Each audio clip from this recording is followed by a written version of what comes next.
wa yassir li amri wahlul 'uqdatam min lisani yafqahu qawli. Amma ba'd. Puji dan syukur kita panjatkan kehadirat Ilahi Allah Subhanahu wa taala yang masih menganugerahkan kepada kita iman dan iman Islam, sehingga dengan iman itu kita bisa melaksanakan ibadah sholat maghrib berjamaah, dilanjutkan dengan pengajian rutin. Mudah-mudahan segala bentuk aktivitas kita menjadi nilai ibadah di hadapan Allah Subhanahu wa taala. Amin ya rabbal alamin. Shalawat dan salam semoga limpahkan kepada junjungan kita Habibana wa Rasulana Sayyidina Muhammad Rasulullah SAW. Allahumma sholli ala Sayyidina Muhammad wa ala Sayyidina Muhammad. Hadirin kaum muslimin rahimakumullah. Insyaallah malam ini kita masih membahas surat Al-Baqarah. Di antaranya adalah masih tentang ciri-ciri orang yang beriman. Seperti halnya pertemuan terakhir kemarin, bahwa Al-Baqarah di permulaan itu 5 ayat dari 1 sampai 5 itu menjelaskan ciri-ciri orang yang beriman bertakwa. Ayat 6 dan 7 itu ciri orang-orang kafir, dan ayat 8 sampai 20 itu ciri orang-orang munafik. Kita malam ini masih menjelaskan tentang ciri-ciri orang yang beriman. Di antaranya pertemuan terakhir kemarin kita membahas wa yuqimunas shalah. Jadi kalau lihat yang kemarin, ciri orang yang bertakwa yang pertama alladzina yu'minuna bil ghaib sudah dijelaskan. Yang selanjutnya masih pertemuan kemarin kita menjelaskan wa yuqimunas shalah, yaitu mendirikan sholat. Maksudnya adalah bahwa iman bukan sebatas pengakuan. Alladzina yu'minuna bil ghaib, aku beriman, aku bertakwa, tidak sebatas ucapan saja, tapi juga amal. Karena tiap-tiap iman itu pasti amalnya. Coba lihat surat Al-Asr. Al-Asr innal insana lafi khusr illa alladzina amanu wa amilus shalihat. Ya ayyuhalladzina amanu kutiba alaikumus syiyam, iman, amal soleh, dan banyak puasa, kan begitu. Demikian juga dengan Al-Fatihah ini, Al-Baqarah ini. Alladzina yu'minuna bil ghaib, iman kepada yang gaib. Bukan sekedar iman saja, realisasikan dengan wa yuqimunas shalah. Dalam Ibnu Katsir halaman 42, Ibnu Abbas itu adalah anaknya Sayyidina Abbas. Sayyidina Abbas itu adalah pamannya Nabi. Berarti sepupu ini. Gitu. Jadi Ibnu Abbas itu sering nguntit Nabi kemana-mana, mengikuti Nabi, sehingga beliau 3 besar daripada periwayat hadis yang terbanyak setelah Abu Hurairah, Siti Aisyah, dan ini Ibnu Abbas. Nah, kata Ibnu Abbas, apa yang dimaksud dengan wa yuqimunas shalah? Iqamatus shalah yang disebut wa yuqimunas shalah, kata Ibnu Abbas, ismamul ruku wa sujud wa tilawah wal khusu' wal iqdal. Ada enggak yang di kita beberapa hal itu? Ulang lagi. Yang disebut wa yuqimunas shalah adalah pertama ismamul ruku, menyempurnakan ruku. Yang kedua wasujud, menyempurnakan sujud. Yang ketiga watilawah, menyempurnakan bacaan.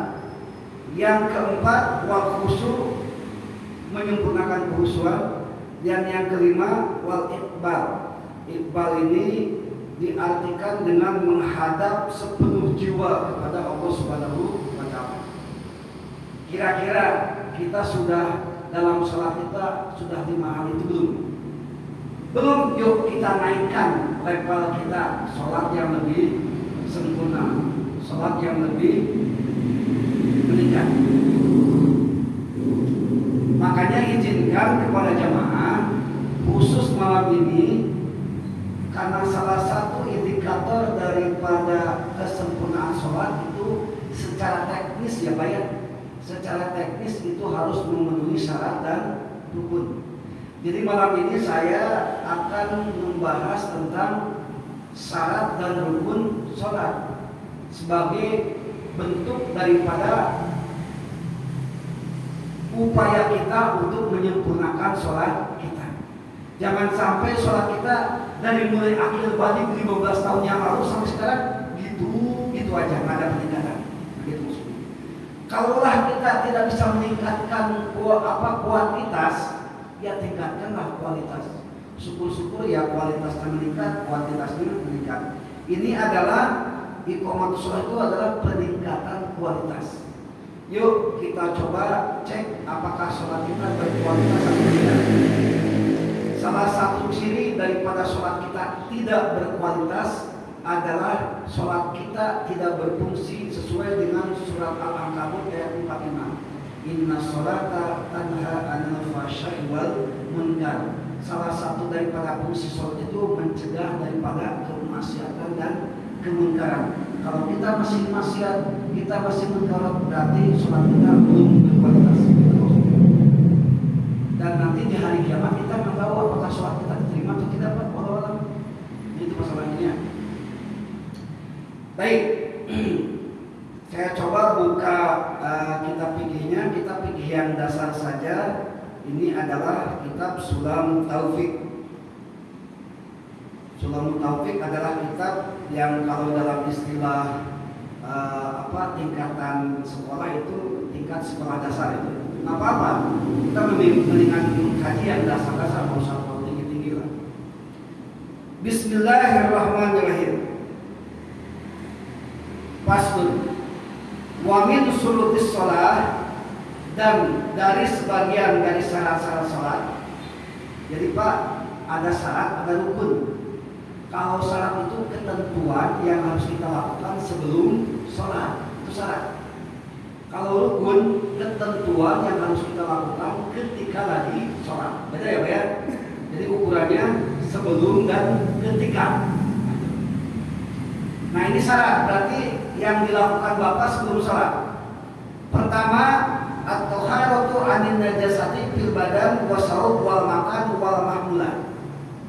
Pertama, suci dari najis fil badan, di badan. Cek ujung rambut sampai ujung kaki kita, badan bersih nggak? Khawatir ada bisul, ada nanah yang pecah dan segala macamnya. Kan begitu. Kalau ada najis di badan, mohon maaf, secara fikih tidak sah sholatnya. Kalau sudah tidak sah sholatnya, bagaimana diterima oleh Allah? Kan begitu. Kalau secara fikih asal sesuai dengan syarat rukun sah. Wallahu a'lam diterima atau tidak. Tapi kalau tidak sesuai dengan syarat dan rukun, itu udah jelas-jelas sudah tidak sah, pasti tidak diterima karena tidak sah. Begitu ya.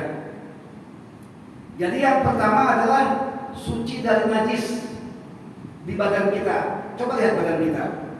Kalau ukuran darah nanah sedikit, itu najisnya maafun, dimaafkan. Tapi kalau darahnya banyak, seukuran lebih daripada uang 100 rupiah logam, itu memang wajib dibersihkan dulu badan kita sebelum melaksanakan ibadah sholat. Itu yang pertama. Yang kedua, wasaud, baju Pak. Baju juga itu coba cek baju kita bersih atau tidak. Ada kebiasaan Pak ya, ada kebiasaan istri kita kalau mencuci, saya mau tanya, ini dicucinya manual begini atau pakai mesin cuci? Masih manual ya? Nah, oke. Jadi Pak, ini mesin cuci dulu. Ada yang teknik pencuciannya itu air dulu, baru baju. seharusnya baju dulu baru datangkan air. Kecuali kalau semua baju yang dicuci itu suci, tak jadi masalah. Tapi kan dalam mesin cuci segala macam ada kan? Ada baju, ada celana dalam. Mungkin saja ada yang najis kan? Sedikit saja yang najis masuk ke dalam mesin cuci semua, najis semua Pak. Walaupun kering tetap tak sah digunakan untuk sholat. Jadi kalau untuk mesin cuci, Haji, baju dulu semua tunggu, baru datangkan air. Selama ini kan kita air dulu ya, baru bajunya begitu. Atau yang kedua, kalau misalnya udah tanggung air dulu baru baju, nah di bilasan yang terakhir, ini misalnya kainnya, di bilasan yang terakhir itu dialirkan. Nah baru diperas, nah itu sudah suci. Itu aturannya Pak. Kalau dalam cara mencuci baju. Nah kira-kira cara pencucian baju kita sudah sesuai dengan syariat? Kalau sudah sesuai, alhamdulillah. Berarti kita lanjut mau melaksanakan sholat. Gitu ya. Yang ketiga, wal makan, tempatnya. Pastikan tempat yang di sini pun dalam keadaan suci. Minimal satroh, batas kita tempat sholat. Misalnya ukuran kita, kalau sajadah ini terlalu besar, ukuran sejadah yang cukup untuk kita lah. Walaupun kiri kanan banyak tai, sah Pak. Asal jangan di tempat sholat kita. Gitu ya. Walaupun misalnya di atas piteng, di bawah piteng kan banyak najisnya. Kita di atas piteng masih sah sholat. Asal tempatnya bersih. Yang tak sah sholat di dalam piteng itu nggak boleh. Gitu ya. Jadi kalau di atasnya silakan. Atau misalnya gini, tempat sholat kita kandang sapi, tai semua, tak apa-apa, gelar aja apa yang tidak kayu itu yang dipakai buat terpal, gelar aja terpal, sholat di sana tak apa-apa. Karena yang najis kan di bawahnya, bukan di tempat sholat. Nah seperti itu gambarnya. Cuma kalau ada yang tempat bersih, kenapa cari tempat itu ya? Nggak ada kerjaan sama sekali. Gitu ya. Kalau ada tempat bersih, kenapa harus tempat itu? Itu maksudnya. Jadi intinya minimal itu tempat sholat kita. Bagaimana ada cicak misalnya pas kena sholat, kena sejadah kita, atau kena baju kita, atau kena badan kita, dimaafkan. Tapi kalau bisa, kalau ada kemampuan, diambil, dibuang kalau bisa dengan satu gerakan. Jangan sampai 3 kali gerakan kalau bisa. Itu caranya. Jadi kalau cicak yang kecil-kecil lah, itu menurut mazhab Imam Syafi'i itu dimakruh, namanya makruh. Makruh itu asal kata dari ya diserat dalam bahasa Indonesia, jadi maaf ya, dimaafkan. Wal mahmulah, dan yang dibawain. Nah, ketika bapak sholat yang dibawa apa saja? Misalnya bawa dompetnya dompet kulit. Nah, kulit apa tuh? Hati kalau kulit ular, kulit buaya, apakah dulu disamak atau tidak, disucikan atau tidak, kan gitu. Atau kulit sapi, kulit kambing, gimana tuh historinya? Ada keyakinan nggak itu suci? Gitu. Kalau kulitnya sudah disamak, sudah disucikan, nggak jadi masalah. Tapi kalau kita ragu-ragu, nah itu yang jadi masalah. Karena sholat itu nggak boleh ragu-ragu. Al yakin, layu jalur, bisa. Ini yang pertama itu ya Pak ya. Suci badan, suci pakaian, suci tempat, dan suci yang dibawa. Jangan sampai bawa ikat pinggang dari kulit apa, terus kulitnya dulunya asalnya bangkai, itu yang jadi masalah. Tuh. Silakan cek apakah kita terbebas dari itu. Berarti insya Allah next kita melaksanakan ibadah sholat. Itu baru syarat yang pertama ya Pak ya. Syarat yang kedua, al-istiqbalul qiblat, menghadap kiblat. Kalau menghadap kiblat untuk konteks masjid di Indonesia kita sudah aman, karena contoh seperti masjid ini bangun dulu sudah sesuai dengan kiblatnya ya Pak Haji.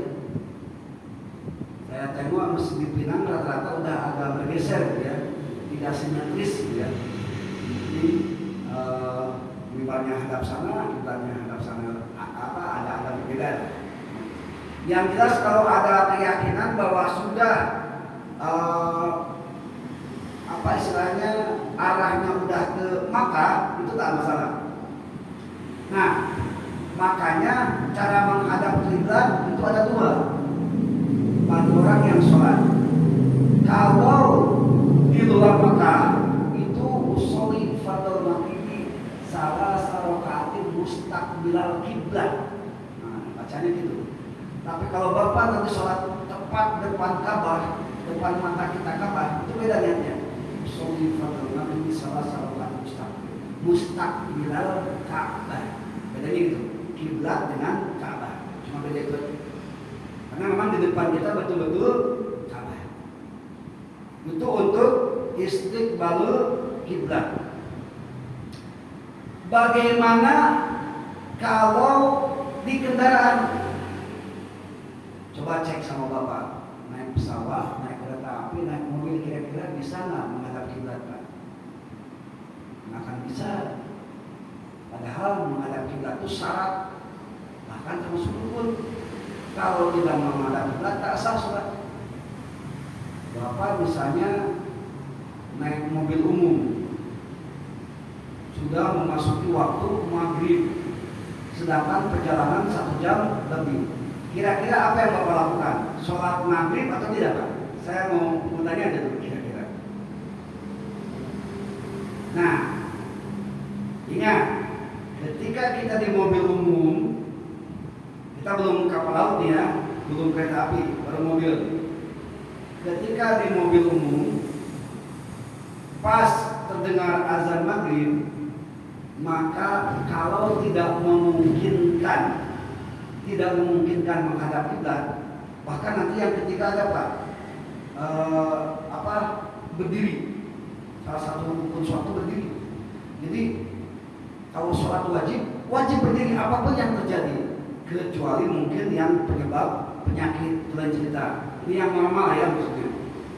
Nah, kalau di mobil kita tidak bisa menghadap kiblat dan tidak bisa berdiri juga, karena kan kalau kita sholat berdiri sambil jalan kayak cari perhatian ya Pak ya, kan gitu. Nah, kalau tak mungkin Bapak sholat saja sambil duduk, asal takbir pertama menghadap kiblat. Setelah takbir pertama ya terserah mau menghadap apa. Beres sholat, mobil sampai, Bapak sampai ke rumah, tolong sholat lagi. Tata caranya seperti itu Pak. Jadi yang sholat kita di mobil umum itu namanya sholat menghormati waktu.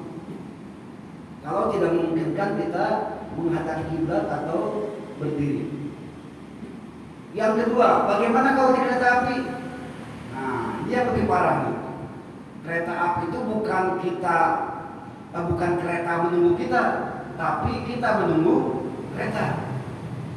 Tuh. Misalnya perjalanan dari Jakarta ke Surabaya, perjalanan lepas asa.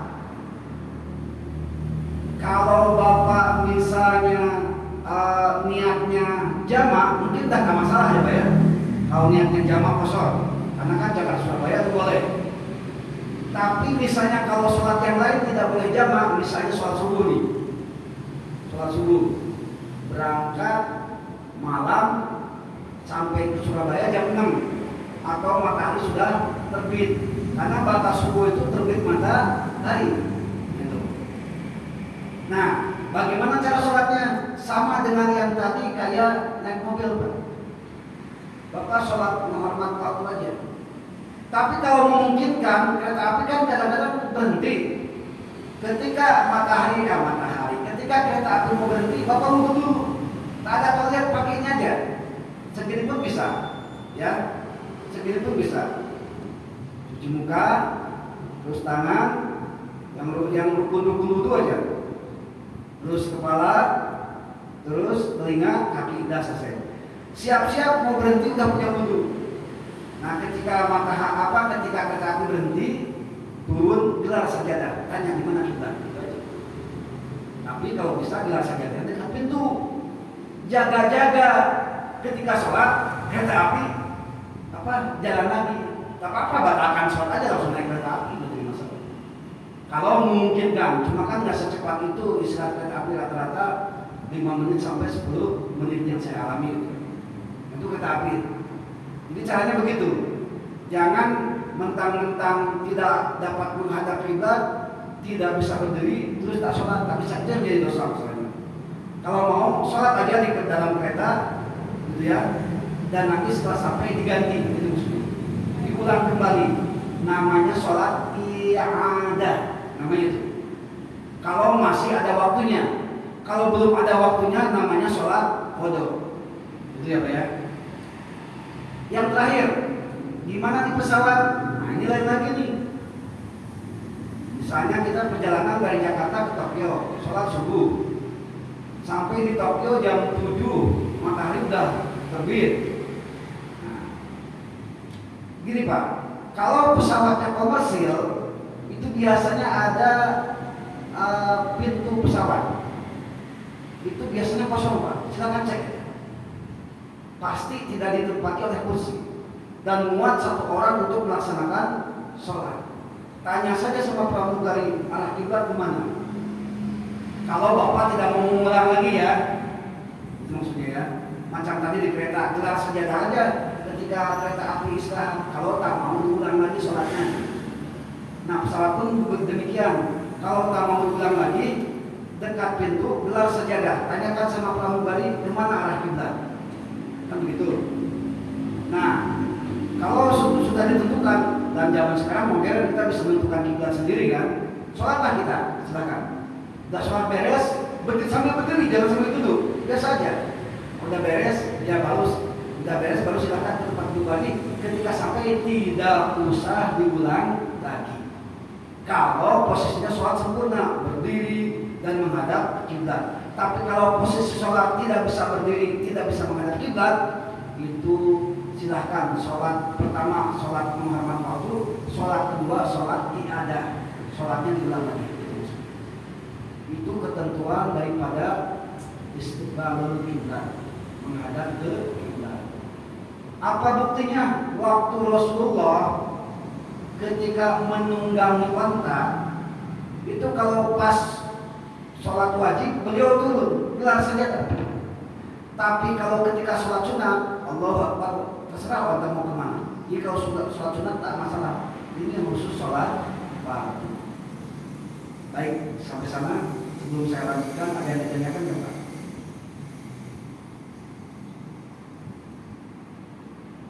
Kita lanjut Pak. Baik. Nah, jadi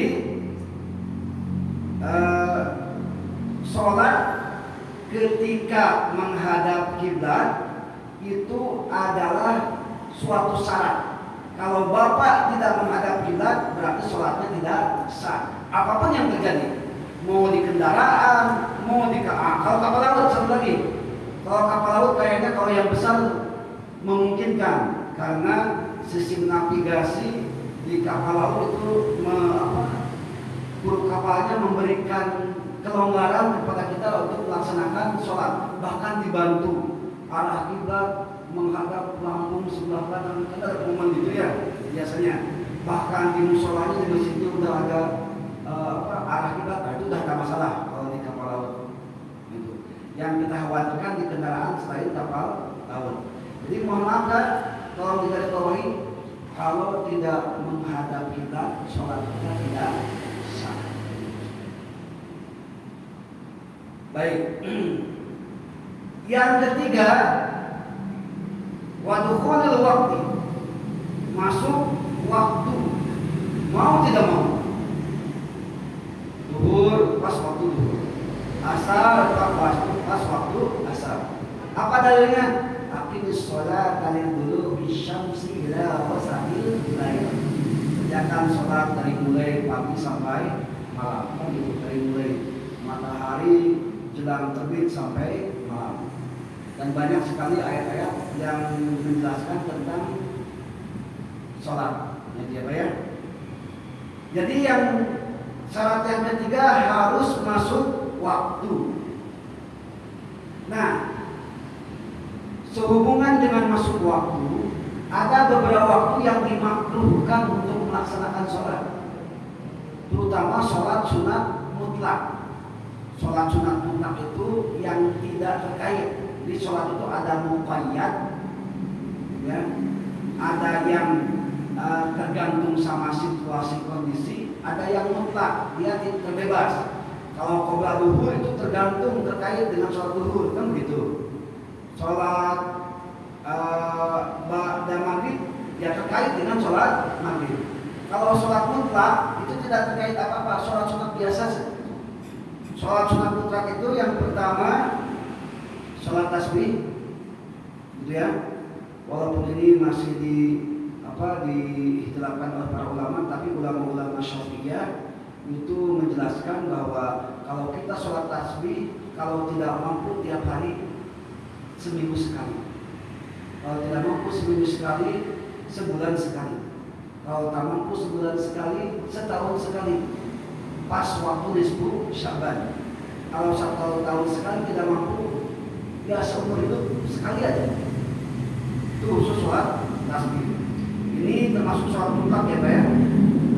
Yang kedua sholat istikharah.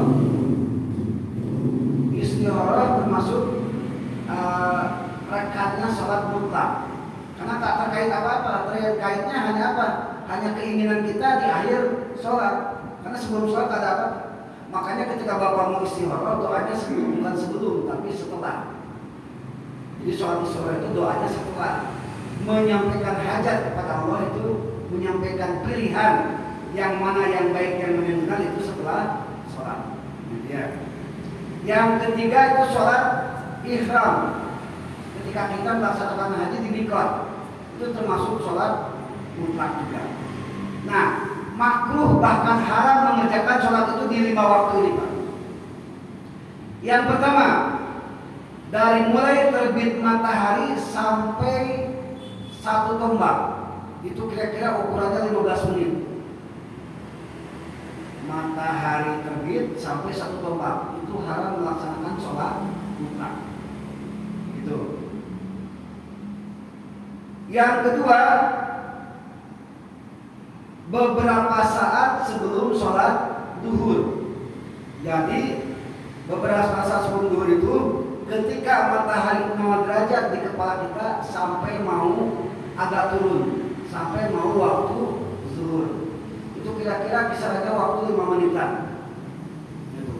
Kecuali di hari Jumat, ada pengecualian.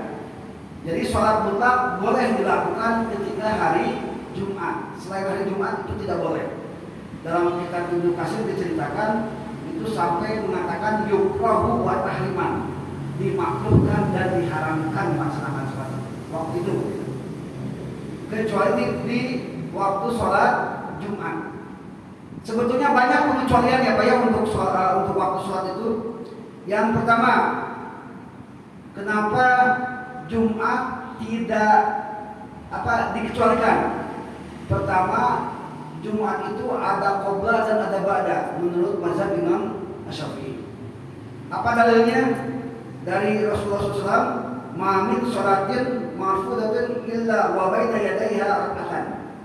Jadi di tiap-tiap sholat fardu itu ada qoblahnya. Berarti ada qoblah maghrib, ada qoblah isya, ada qoblah subuh, ada qoblah asar, ada qoblah Jumat. Nah, itu ya Pak ya. Itu yang pertama. Jadi ketika Jumat tak masalah, ketika matahari mau melewat. Yang kedua, sholat syukru wudu. Jadi sholat syukru wudu itu ketika kita wudu langsung kita sholat. Itu namanya sholat syukru wudu. Ini kreasi daripada Bilal bin Rabah. Jadi itulah yang menentukan sholat wudu. Jadi ketika Nabi mendapatkan informasi dan mendengar sendiri ketukan sandal atau terompahnya Bilal di surga, Nabi nanya, "Hei Bilal, apa amalan engkau sehingga terompah engkau, sandal engkau terdengar di surga?" Apa kata Bilal? "Saya membiasakan diri setelah wudu sholat ya Rasul." Jadi kalau Bapak, ya ini secara pesan moralnya, secara apa ya, sebetulnya tak sesimpel itu gitu ya. Tak mungkin hanya sholat sebelum wudu terus kita masuk surga, tak mungkin juga kan kalau kita dengan sholat-sholat yang lain. Cuma ini sekedar gambaran. Bilal bisa masuk surga salah satunya gara-gara sholat sebelum wudu, itu maksudnya. Jadi ketika wudu sholat, niatkan sholat, ketika pada wudu atau namanya sholat sukril wudu, gitu Pak ya. Yang ketiga, dikecualikan juga sholat jenazah. Ini jenazah juga jelas, mukoyat terkait dengan kematian seseorang. Bebas silakan, mau sebelum fajar, mau sesudah fajar, mau sebelum duhur, mau pada asar, silakan bebas saja. Khusus untuk sholat jenazah. Atau sholat tahiyatul masjid, ini pun silakan. Bapak wudu, masuk pada asar, silakan aja tahiyatul masjid, tidak jadi masalah. Tapi kalau sholat mutlak nggak boleh, sholat istikharah nggak boleh, sholat tasbih nggak boleh, gitu ketentuannya. Atau juga sholat i'adah dan sholat qada. Sholat i'adah dalilnya dalam hadis Tirmidzi 219 dan sholat qada itu dari Imam Bukhari 572. Jadi Bapak i'adah atau qada itu silakan, bebas waktunya. Mau Senin, Selasa, Jumat, Sabtu silakan aja. Tadi sudah dijelaskan i'adah itu sholat karena kita darurat ya. Ketika kita di kereta, di kapal laut, di pesawat, kita sudah masuk waktu sholat tapi tak bisa sholat, silakan sholat saja. Namanya sholat untuk menghormati waktu. Setelah sholat baru sholat i'adah. Nah kalau i'adah silakan. Dan qada pun tak jadi masalah. Termasuk qada sunat Pak.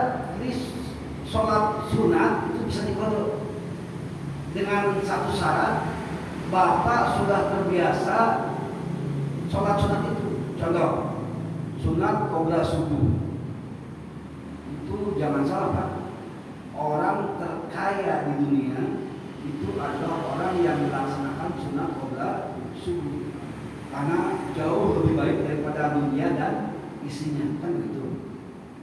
Nah, kalau Bapak betul-betul tak pernah tinggal dari mulai balik sampai sekarang rutin qobla subuh, suatu saat ketinggalan, boleh melaksanakan sunat qobla subuh itu diqada, boleh. Itu maksudnya. Jadi setelah sholat subuh jangan di masjid kalau bisa ya, nanti dianggap aliran sesat. Di rumah saja, di rumah usolli sunatan qobla subuh rakaataini mustaqbilati tadi qada al-lillahi ta'ala. Dengan catatan udah terbiasa ya. Kalau belang-belang mohon maaf gitu ya. Dengan catatan sudah terbiasa. Bukan. Ya silakan. Jadi mengkorban sholat sunat qobla subuh itu kan tadi nih kan, boleh nggak habis sholat begitu imam baca assalamualaikum warahmatullahi wabarakatuh kita lari ke belakang di satu tempat langsung kita qada sholat sunat qobla subuh, boleh ya? Tadi saya menjelaskan, pertama kita udah rutin kan, nah itu syarat pertama itu rutinnya itu. Nah, jadi kita udah terbiasa lah sekarang. Yang kedua yang disebut qada adalah sholat bukan pada waktunya. Qobla subuh waktunya kapan? Sebelum sholat subuh. Ini malah pada subuh kan begitu. Kalau sudah sholat di luar waktunya namanya qada. Terus misalnya pagi langsung lari ke belakang. Ya, saya kan bilang itu tak jadi masalah di masjid juga, di rumah juga. Cuma hati-hati aja kalau di masjid, takutnya kan dianggap apa? Masa ada sholat pada subuh kan gitu. Khawatir apa gunjingan orang saja. Nah, apa ya? Khawatir gunjingan orang saja. Sebetulnya mohon maaf ya, tapi mudah-mudahan tidak dikerjakan dengan jamaah di sini ya. Sebetulnya sholat sunat itu yang dicontohkan Nabi itu di rumah. Kalau sholat sunat ya. Kalau wajib baru di masjid. Gitu. Tapi berhubung kalau semuanya qobla di rumah, ini siapa yang ada? Mana syiar berjamaahnya kan begitu. Ya. Jadi kita nggak bisa nyontoh Nabi total, nggak bisa juga gitu ya. Nanti kadang-kadang sholat pakai kuda, onta. Kita kan nggak mungkin pakai kuda onta ya pakai motor lah kan gitu. Ya. Jadi kita fleksibilitas lah. Nah jadi di sini kodok sholat sunnah pun silahkan, asal catatannya harus sudah rutin. Yang selanjutnya sholat syiddatul khauf. Nah kalau ini boleh tidak masuk waktu, boleh juga tidak menghadap kiblat. Syiddatul khauf, sholat ketika perang Pak. Syiddat itu artinya banget, khauf itu takut, ketakutan sekali. Jadi saking wajibnya sholat Pak, ketika perang saja sholat tetap wajib dilaksanakan, walaupun tidak menghadap kiblat. Berarti sekedar gambaran bagi kita, bagi mereka yang mementingkan dunia sehingga meninggalkan sholat. Ingat, ketika perang pun sholat tetap wajib, ketika di pesawat pun sholat tetap wajib, ketika di kereta pun sholat tetap wajib. Itu aja. Nah, jadi ketika di perang itu boleh kamu menghadap kiblat Pak, menghadap kemana saja. Namanya juga lagi perang, gitu ya. Dan kalau perang itu dicontohkan di sini Pak. Karena senjata sebelah kiri. Kalau senjata sebelah kanan, pedangnya sebelah kanan, ya di kanan. Makanya kalau ada sholat yang gini, saya bilang gini, oh berarti dia mau perang pakai senjata, gitu ya. Mungkin saja. Nah, gitu ya. Karena dulu dicontohkannya begitu. Ya, senjata seperti ini, pas ada musuh langsung cabut. Setelah membunuh, lanjutkan lagi sholatnya, nggak jadi masak. Namanya juga sholat darurat, sholat syiddatul khauf. Nah, itu ya. Bergumram darah, nggak jadi masalah, namanya juga sholat syiddatul khauf. Bahkan kalau sakit, nggak usah dimandikan, nggak usah diapa-apain, langsung aja kubur dengan bajunya kan begitu. Namanya jihad bisa berapa menit lagi Pak? Bisa? Berapa menit? 10 menit lagi? Ya. Nah itu ya. Jadi syarat yang ketiga masuk waktu. Dan alhamdulillah kita sudah menyelesaikannya tentang masuk waktu. Hadirin kaum muslimin rahimakumullah. Ini saya nggak kebayang bakal bahas rukun atau tidak ya. Karena harus syarat itu baru rukun. Karena syarat itu sebelum rukun baru ketika sholat. Izin pertemuan selanjutnya boleh tentang rukun sholatnya Pak Haji kalau tidak kesampaian ya. Syarat selanjutnya adalah wal Islam, jelas orang yang beragama Islam. Jadi hadirin, kalau ada orang yang tak sholat, jangan sudon, mungkin dia bukan agama Islam, kan tak wajib. Dia Islam kok, mungkin dia anak kecil. Ya, anak kecil kan tak wajib. Ya, yang wajib adalah orang tuanya mengajarkan cara sholat.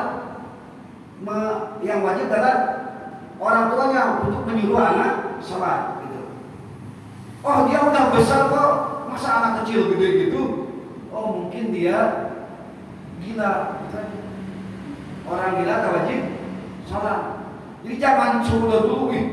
Kadang-kadang kita gitu kan lagi soleh-solehnya, lagi semangat-semangatnya ibadah, mau sholat lihat orang, oh gitu betul ya, orang ada di santai, jangan tusuk dulu.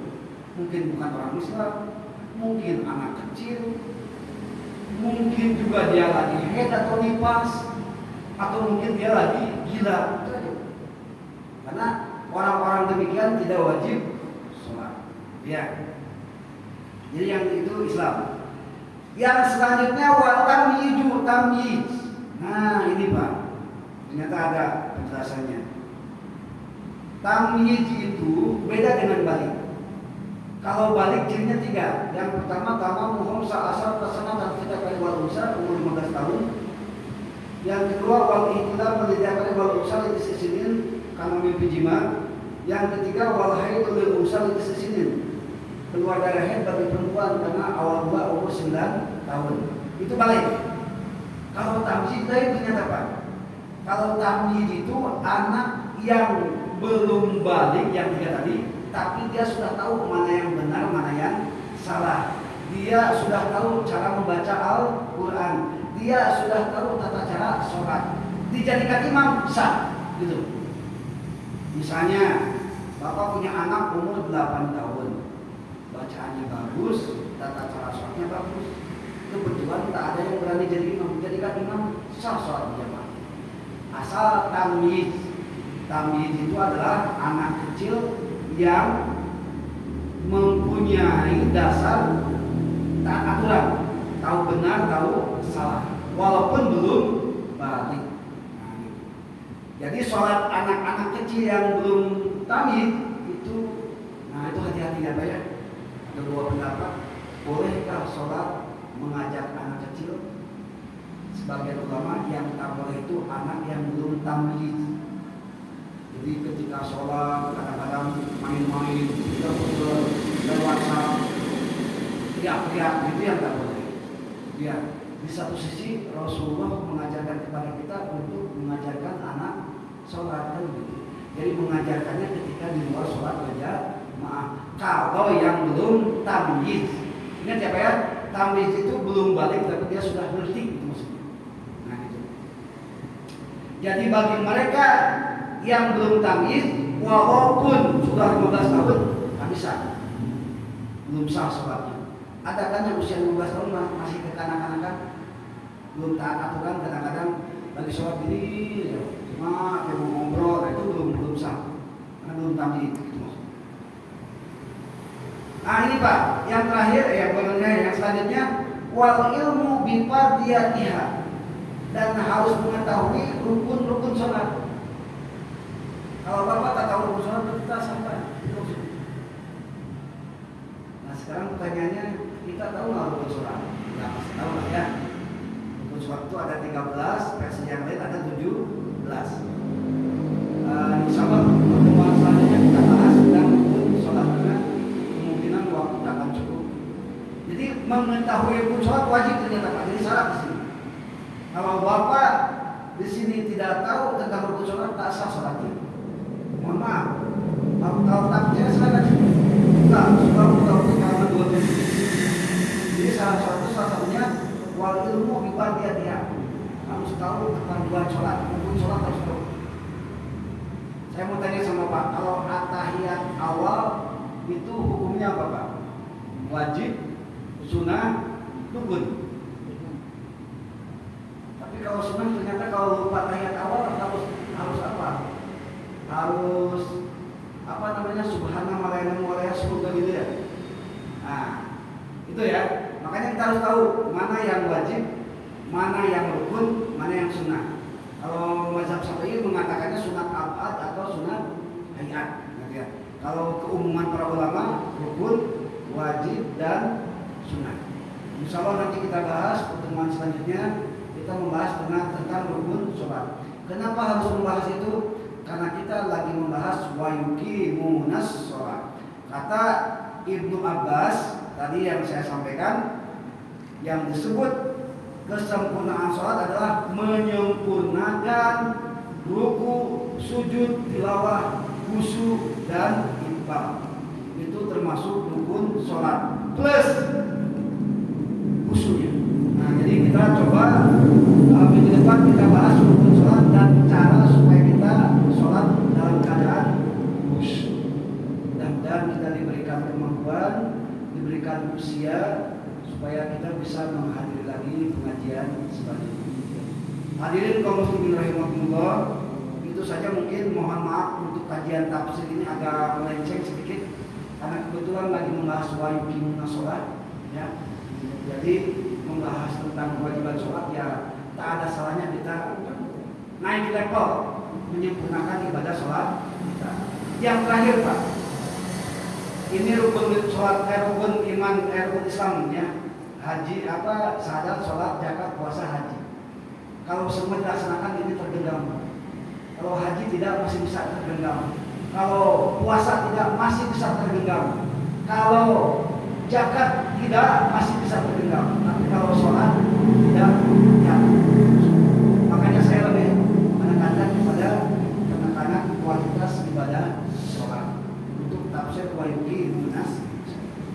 Sekian dan demikian. Wassalamualaikum warahmatullahi wabarakatuh.